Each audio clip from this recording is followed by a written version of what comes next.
Hey guys, welcome to the Liberal Hive Mind, a channel solely focused on exposing the abundant hypocrisy of the left. How is it that the leftist media is always so clueless? I guess when you're so desperate to craft a narrative, when you're so desperate for a story, well then the truth doesn't exactly matter now, does it? All that matters is being first to the story and pushing the approved, promoted leftist narrative. Well, once again, the media gets trolled beyond belief, folks, as a couple individuals acting as laid-off leftist Twitter employees just broke the internet. Let me show you guys exactly what happened here with this hilarious media troll, and then let's talk about some of the updates that we're seeing going on at Twitter as the battle for free speech online continues. We've got some stuff to get into, friends, so let's roll the tape. Alright friends, take a look at this headline right over here from the New York Post. Pranksters posing as laid-off Twitter employees trick media outlets. Quote, Rahul Ligma. A pair of pranksters posing as laid-off Twitter employees tricked multiple media outlets Friday as the public anxiously awaited news on whether Elon Musk had begun axing staffers. CNBC's Deirdre Bosa interviewed two people who identified themselves as Twitter employees and were seen near the company's San Francisco headquarters carrying cardboard boxes. Skepticism immediately emerged on social media as one of the pranksters said his name was Rahul Ligma, a reference to a popular internet meme, and held a copy of Michelle Obama's book, Becoming.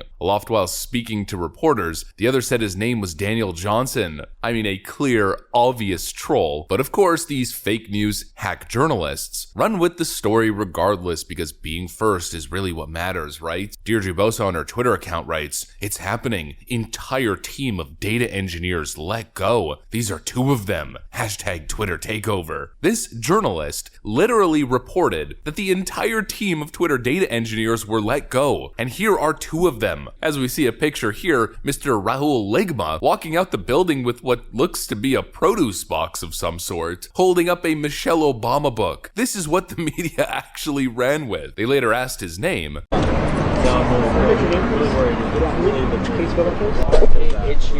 R-A-H-U-L. Yeah. What's your last name?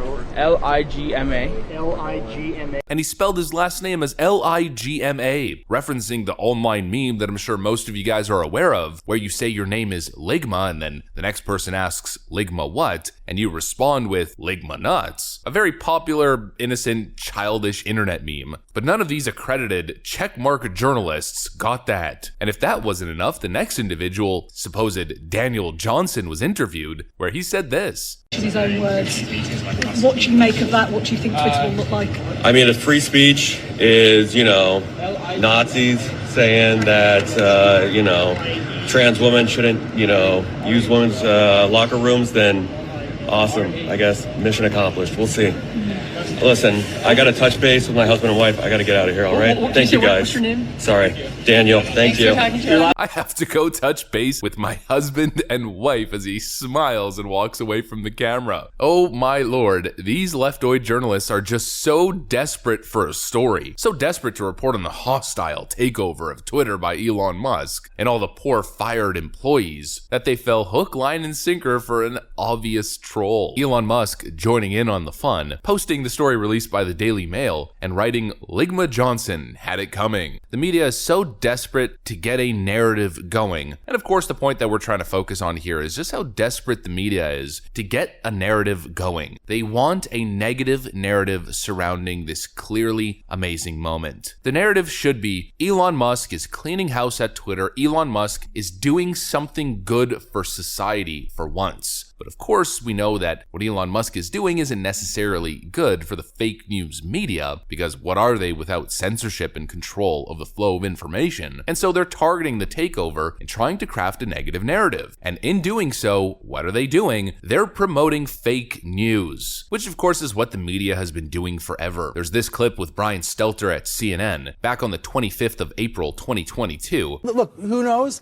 I think that's an example of a broader question for Twitter, which is, if you get invited to something where there are no rules, where there is total freedom for everybody, do you actually want to go to that party? Or are you going to decide to stay home? And that's a question for Twitter users. Some Twitter users might love the idea that there's going to be absolutely no moderation and no rules at all.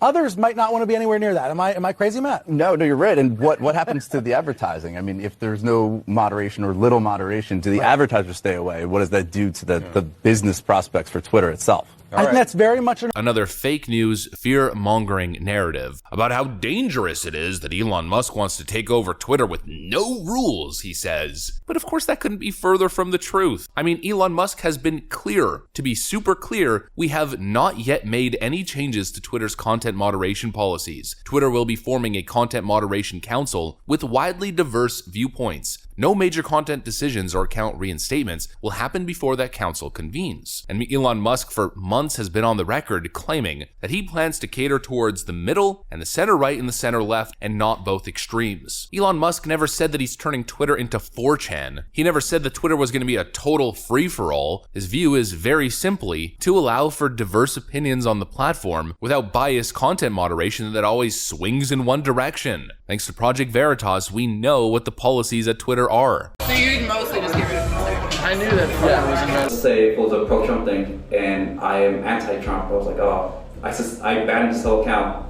It'll go to you, and then it's at your discretion. And if you're anti-Trump, you're like, oh, you know what, Mo was right. Let it go. Twitter does not believe in free speech. Elon believes in free speech. Some of my colleagues are like super left.